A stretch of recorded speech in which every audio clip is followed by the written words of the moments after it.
Muna ka-diferensya basta mutumal na. Murag magpait na gid ang mga banana farmers na to. Basta mutumal na sa Manila o Bicol. Lisod jud kayo basta mutumal mga ka-farmers no. Pero bahala na. Ato ni undangan. Mga lata ron po ni saginga. Sayunan kaning saginga patindag kuha oh. Mao ni mga lata. Mura ra kag naglabay sa imong kwarta ani kay imo kuning gigastuan pagatiman. Pagpaabono ani, pagpalimpyo sa imong sagingan. Pagkasayanga oh. Ya paliton ra lang og tag 15 ang kilo. Pagka na lang gid Ginoo ko.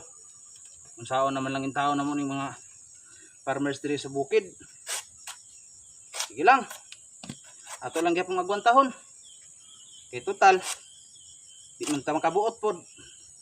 Kay sila man po'y namaligya dito ah. Lisod po kaayo kita farmers magbuta sa mga tigbaligya dito ah. Bahala na kung saan nila pagbaligya dito. Importante mahalin lang ang among saging diriya sa Mindanao.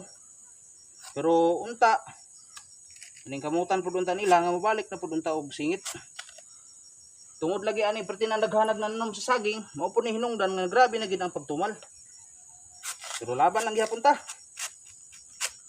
No, padayon lang kita. Di kita muundang ninyo. Ha? So kana lang, thank you. God bless.